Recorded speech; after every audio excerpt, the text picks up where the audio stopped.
Hi, ನಾನು ಸುಸಿ from tech in Kannada. ಎಲ್ಲರಿಗೂ ಗೊತ್ತಿನ ಶನಿವಾರದ tech ನ್ಯೂಸ್ಗೆ ಸ್ವಾಗತ. ಆ್ಯಕ್ಚುಲಿ ಭಾನುವಾರ ಮಾಡಬೇಕಾಗಿತ್ತು, ಇವತ್ತು ಮಾಡ್ತಿರೋದಕ್ಕೆ ಒಂದು ಕಾರಣ ಇದೆ. ಅದು ಏನಕ್ಕೆ ಅಂತ ಟೆಕ್ ನ್ಯೂಸಲ್ಲಿ ಗೊತ್ತಾಗುತ್ತೆ. ಇವತ್ತಿನ ಮೊದಲ ಟೆಕ್ ನ್ಯೂಸ್ ಬಂದ್ಬಿಟ್ಟು ಡ್ರೋನ್ಸ್. ಇನ್ಮೇಲೆ ನಾವು ಬೇರೆ ದೇಶಗಳಿಂದ ನಮ್ಮ ಭಾರತಕ್ಕೆ ಯಾವುದೇ ಡ್ರೋನ್ಸನ್ನು ಇಂಪೋರ್ಟ್ ಮಾಡ್ಕೊಳ್ಳೋದಕ್ಕೆ ಸಾಧ್ಯ ಇಲ್ಲ. ನಮ್ಮ ಭಾರತ ಸರ್ಕಾರ ಈ ಒಂದು ಡ್ರೋನ್ನ ಇಂಪೋರ್ಟ್ ಮೇಲೆ ಬ್ಯಾನನ್ನು ಹಾಕಿರುವಂಥದ್ದು. ಈ ಕಾರಣದಿಂದ ಇನ್ಮೇಲೆ ನಂಗನಿಸ್ದಂಗೆ ಅಮೆಝಾನ್ ಮತ್ತು ಇತರ ಆನ್ಲೈನ್ ಶಾಪಿಂಗ್ ವೆಬ್ಸೈಟ್ಗಳಲ್ಲಿ ಡ್ರೋನ್ಸ್ಗಳು ಸಿಗುವಂಥದ್ದು ಕಷ್ಟ ಆಗಬಹುದು. ಕಷ್ಟ ಅಲ್ಲ, ಮೋಸ್ಟ್ಲಿ ಸಿಗದೇ ಇರಬಹುದು. ಏನಕ್ಕೆ ಈ ರೀತಿ ಮಾಡಿದ್ರೆ ಅಂತಂದರೆ, ನಮ್ಮ ಭಾರತದಲ್ಲಿ ಈ ಒಂದು ಡ್ರೋನ್ಸ್ಗಳು ಮ್ಯಾನುಫ್ಯಾಕ್ಚರ್ ಆಗಲಿ ಅನ್ನೋ ಒಂದು ಕಾರಣಕ್ಕೆ ಈ ಒಂದು ಬ್ಯಾನನ್ನು ಹಾಕಿರುವಂಥದ್ದು. ಯೂಶ್ವಲಿ ಮೋಸ್ಟ್ ಆಫ್ ಜನ ಪರ್ಚೇಸ್ ಮಾಡುವಂಥ ಡ್ರೋನ್ DJI ಡ್ರೋನ್ಗಳು, ಆಯಿತಾ, DJI ಕಂಪ್ನಿಯ ಡ್ರೋನ್ಸ್ಗಳು, ಅದೆಲ್ಲ ಚೈನೀಸ್ ಡ್ರೋನ್ಸು. ಅದೆಲ್ಲ ಇಂಪೋರ್ಟ್ ಆಗುತ್ತೆ ಬೇರೆ ದೇಶದಿಂದ, ಚೈನಾದ ಇಂಪೋರ್ಟ್ ಆಗುತ್ತೆ. ಅವ್ರು ಇಲ್ಲಿಗೆ ಬಂದು ಅಸೆಂಬಲ್ ಮಾಡುವಂಥದ್ದು ನಂಗನಿಸ್ದಂಗೆ ಅಸಾಧ್ಯ ಅಂತ ಅನ್ಕೋತೀನಿ. ಅದರಿಂದ ಇನ್ಮೇಲೆ DJI ಡ್ರೋನ್ ಸಿಗುವಂಥದ್ದು ಕಷ್ಟ ಅಂತ ಅನ್ಕೋತೀನಿ. ಸೊ ನಮ್ಮ ಭಾರತದಲ್ಲೇ ಮ್ಯಾನುಫ್ಯಾಕ್ಚರಿಂಗ್ ಶುರುವಾಗಿ ಅಂದ್ಬಿಟ್ಟು ಗೌರ್ಮೆಂಟು ರೀತಿ ಮಾಡಿರುವಂಥದ್ದು.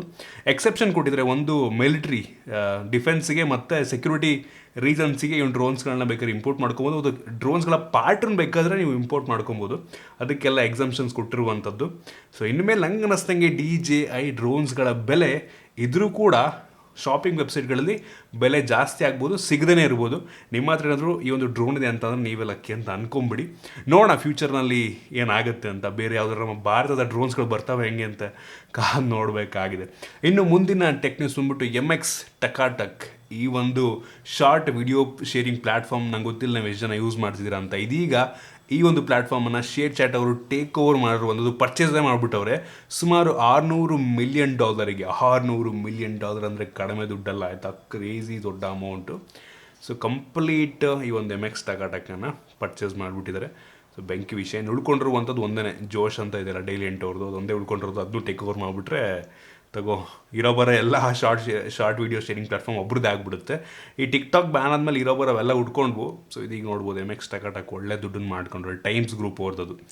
ಸೊ ShareChat ನಮ್ಮ ಇದು ಭಾರತದ್ದೇ. ಬಟ್ ಸ್ಟಿಲ್ ಇನ್ಸ್ಟಾಗ್ರಾಮ್ಗೆ ಟಕ್ಕರ್ ಕೊಡುವಂಥದ್ದು, ಯೂಟ್ಯೂಬ್ ಶಾರ್ಟ್ಸಿಗೆ ಟಕ್ಕರ್ ಕೊಡುವಂಥದ್ದು ತುಂಬ ಕಷ್ಟ ಇದೆ ಇವರಿಗೆ. ನೋಡೋಣ ಏನು ಮಾಡ್ತಾರೆ ಅಂತ. ಇನ್ನು ಮುಂದಿನ ಟೆಕ್ ನ್ಯೂಸ್, ಏರ್ಟೆಲ್ನ CEO ಆಗಿರುವಂಥ ಗೋಪಾಲ್ ವಿಠಲ್ ಅವರು ಒಂದು ಹೇಳಿಕೆ ನೀಡಿರುವಂಥದ್ದು ಏನಪ್ಪ ಅಂತಂದರೆ, 2022ನೇ ಇಸ್ವಿಯಲ್ಲಿ ಮತ್ತೊಮ್ಮೆ ಈ ಒಂದು ರೀಚಾರ್ಜ್ನ ಬೆಲೆ ಜಾಸ್ತಿ ಆಗುತ್ತಂತೆ. ಆಲ್ರೆಡಿ ಕಳೆದ ವರ್ಷ ಒಂದು ರೀಚಾರ್ಜ್ನ ಬೆಲೆ ಜಾಸ್ತಿ ಆಗಿತ್ತು. ಇದೀಗ ಮತ್ತೊಮ್ಮೆ ಈ ಒಂದು ಜಿಯೋ, ಏರ್ಟೆಲ್ ಎಲ್ಲರದ್ದು ಕೂಡ ರೀಚಾರ್ಜ್ನ ಬೆಲೆ ಜಾಸ್ತಿ. ಮಂತ್ಲಿ ರೀಚಾರ್ಜು 3 ತಿಂಗಳು 4 ತಿಂಗಳು ಏನು ರೀಚಾರ್ಜ್ ಮಾಡಿಸಿರೋದರ ಬೆಲೆ ಮತ್ತೆ ಜಾಸ್ತಿ ಆಗಿದೆ ಅಂತ ಹೇಳಲಾಗ್ತಿರುವಂಥದ್ದು. ನೋಡೋಣ ಎಷ್ಟು ಜಾಸ್ತಿ ಮಾಡ್ತಾರೆ ಅಂತ. ಇನ್ನು ಮುಂದಿನ ಟೆಕ್ನಿಕ್ಸ್ ಬಂದ್ಬಿಟ್ಟು, ನಾವು ಯಾವುದಾದ್ರು ಒಂದು ಫೋನ್ ಯೂಸ್ ಮಾಡ್ತಾ ಇದೀವಿ ಅಂತಂದರೆ, ಒಂದು ಆಪಲ್ ಐಫೋನ್ ಆಗಿರುತ್ತೆ ಅಥವಾ ಗೂಗಲಿಂದು ಆ್ಯಂಡ್ರಾಯ್ಡ್ ಆಗಿರುತ್ತೆ, ಎರಡು ಕೂಡ ಅಮೆರಿಕನ್ ಕಂಪ್ನಿ. ನಾವ್ಯಾವ್ದಾದ್ರು ಒಂದು ಕಂಪ್ಯೂಟರ್ ಯೂಸ್ ಮಾಡ್ತಿದ್ವಿ ಅಂತಂದರೆ, ಒಂದು ಆಪಲಿಂದು ಮ್ಯಾಕ್ಬುಕ್ ಆಗಿರುತ್ತೆ ಅಥವಾ ವಿಂಡೋಸ್ ಕಂಪ್ಯೂಟರ್ ಆಗಿರುತ್ತೆ, ಎರಡೂ ಕೂಡ ಅಮೆರಿಕನ್ ಕಂಪ್ನಿ. ಮತ್ತು ನಾವು ಆನ್ಲೈನ್ ಶಾಪಿಂಗ್ ಮಾಡ್ತಾ ಇರ್ತೀವಿ ಅಂತಂದರೆ ಮೋಸ್ಟ್ ಆಫ್ ದ ಜನ ಅಮೆಝಾನ್ ಯೂಸ್ ಮಾಡ್ತೀವಿ, ಅದು ಕೂಡ ಒಂದು ಅಮೆರಿಕನ್ ಕಂಪ್ನಿ. ನಾವು ತುಂಬ ಜನ ಅನ್ಕೊತಿರ್ಬೋದು, ಅಮೆರಿಕಾದಲ್ಲಿ ಇದ್ದರೆ ಈ ರೀತಿ ಒಂದು ದೊಡ್ಡ ಕಂಪ್ನಿಗಳು ಇನ್ವೆಸ್ಟ್ ಮಾಡಿ ಒಂದು ಒಳ್ಳೆ ದುಡ್ಡನ್ನು ಮಾಡ್ಬೋದಾಗಿತ್ತು ಅಂತ.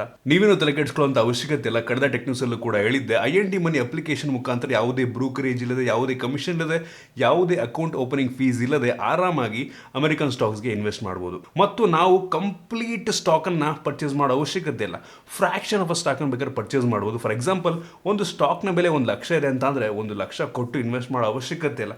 ಒಂದು ಸಣ್ಣ ಫ್ರ್ಯಾಕ್ಷನ್ 200-300 ನಿಮ್ಮ ಕೈಯಲ್ಲಿ ಎಷ್ಟಾಗುತ್ತೆ ಅಷ್ಟು ದುಡ್ಡಿನ ಸ್ಟಾಕ್ಗೆ ನೀವು ಇನ್ವೆಸ್ಟ್ ಮಾಡ್ಬೋದು. ಕ್ರೇಜಿ ಅಂತಿನ, ಆಯ್ತಾ. ಮತ್ತು ಈ ಒಂದು ಅಪ್ಲಿಕೇಶನ್ ಮುಖಾಂತರ US ಸ್ಟಾಕ್ ಅಕೌಂಟನ್ನು ಓಪನ್ ಮಾಡುವಂಥ ತುಂಬ ಸಿಂಪಲ್, ಆಯ್ತಾ. ಯಾವುದೇ ಪೇಪರ್ ವರ್ಕ್ ಇಲ್ಲದೆ ಕೆಲವೇ ನಿಮಿಷಗಳಲ್ಲಿ ಅಕೌಂಟನ್ನು ಓಪನ್ ಮಾಡ್ಬೋದು. ನೀವಿನ್ನೂ ಈ ಒಂದು ಅಪ್ಲಿಕೇಶನ್ ಇನ್ಸ್ಟಾಲ್ ಮಾಡ್ಕೊಂಡಿಲ್ಲ ಅಂತಂದರೆ ಡಿಸ್ಕ್ರಿಪ್ಷನ್ ಲಿಂಕ್ ಕೊಡ್ತೀನಿ. ಆ ಒಂದು ಲಿಂಕ್ನ ಮುಖಾಂತರ ನೀವೇನಾದರೂ ಇನ್ಸ್ಟಾಲ್ ಮಾಡ್ಕೋತಿದ್ದೀರಾ ಅಂತಂದರೆ ನಮ್ಮ ಕಡೆಯಿಂದ ಒಂದು ಸಣ್ಣ ಆಪಲ್ ಕಂಪ್ನಿಯ ಸ್ಟಾಕ್ ನಿಮಗೆ ಸಿಗ್ತಾ ಇರುವಂಥದ್ದು.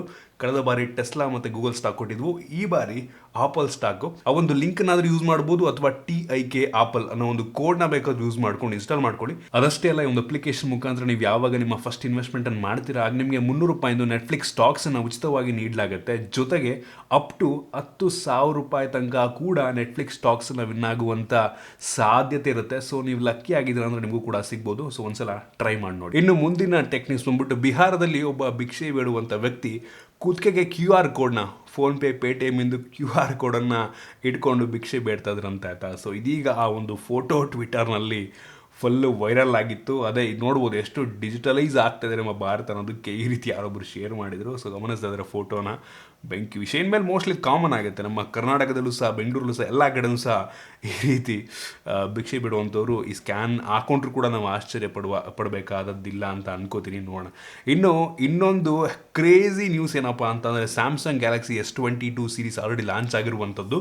ಖುಷಿ ವಿಷಯ ಏನಪ್ಪ ಅಂತಂದರೆ ಫೈನಲಿ ನಮ್ಮ ಭಾರತಕ್ಕೆ ಸ್ನ್ಯಾಪ್ಡ್ರ್ಯಾಗನ್ ಪ್ರೊಸೆಸರ್ನ ಹೊಂದಿರುವಂಥ ಸ್ಯಾಮ್ಸಂಗ್ ಗ್ಯಾಲಕ್ಸಿ S22 ಸೀರೀಸ್ ಬರ್ತಾ ಇರುವಂಥದ್ದು ಕ್ರೇಜಿ ವಿಷಯ. ಇಷ್ಟು ದಿನ ಸಾಕಾಗೋಗಿತ್ತು ನಮಗೂ ಕೂಡ ಎಕ್ಸಿನೋಸ್ ಪ್ರೊಸೆಸರ್ ನೋಡಿ ಇದೀಗ ಈ ಒಂದು ಏನು ಗ್ಯಾಲಕ್ಸಿ S22 ಸೀರೀಸ್ ಏನು ಬರ್ತಾ ಇದೆ, S22 ಪ್ಲಸ್ಸು ಅಲ್ಟ್ರಾ, ಈ ಮೂರಲ್ಲೂ ಕೂಡ ಸ್ನ್ಯಾಪ್ಡ್ರ್ಯಾಗನ್ ಎಂದು 8 Gen 1 ಪ್ರೊಸೆಸರ್ ಇರುತ್ತೆ. ಬೆಂಕಿ ವಿಷಯ ಅಂತ ಹೇಳೋದಕ್ಕೆ ಇಷ್ಟಪಡ್ತೀನಿ ಆಯಿತಾ. ಇಷ್ಟು ದಿನ ಎಕ್ಸಿನೋಸ್ ಪ್ರೊಸೆಸರ್ ನಾನಂತೂ ಬಾಯಿಗೆ ಬಂದಂಗೆ ಊದಾಕಿದ್ದೆ. ಫೈನಲಿ ಬಂತು ಕಣ್ರಪ್ಪ. ನಾನು ಇನ್ಮೇಲೆ ಅಟ್ಲೀಸ್ಟ್ ಸ್ಯಾಮ್ಸಂಗ್ ಫ್ಲ್ಯಾಗ್ಶಿಪ್ ಫೋನ್ ತೊಗೊಬೋದು ಅಂತ ಕಣ್ಣು ಮುಚ್ಕೊಂಡು ಹೇಳ್ತೀನಿ. ನಾನು ಇನ್ಮೇಲೆ ಸ್ಯಾಮ್ಸಂಗ್ ಫ್ಲ್ಯಾಗ್ಶಿಪ್ಪನ್ನು ಆರಾಮಾಗಿ ತೊಗೊಬೋದು ಅಂತೀನಿ. ಇಷ್ಟು ದಿನ ಎಕ್ಸಿನೋಸ್ ಪ್ರೊಸೆಸರಿಂದ ನನಗೆ ಒಂಥರ ಎಳಿತಾ ಇತ್ತು ಕೈ, ಬೇಡ ಅಂತ. ಬಟ್ ಇನ್ಮೇಲೆ ಸೂಪರ್ ಅಂತೀನಿ. ಇನ್ನು ಮುಂದಿನ ಟೆಕ್ ನ್ಯೂಸ್, RBI ಅವರು ಏನು ಈ ಒಂದು ಕ್ರಿಪ್ಟೋ ಕರೆನ್ಸಿ ರೀತಿ ಡಿಜಿಟಲ್ ಕರೆನ್ಸಿಯನ್ನು ತೊಗೊಂಬರ್ತಾರೆ ಅಂತ ಒಂದು ಹೇಳಿಕೆಯನ್ನು ಕೊಟ್ಟಿದ್ರು.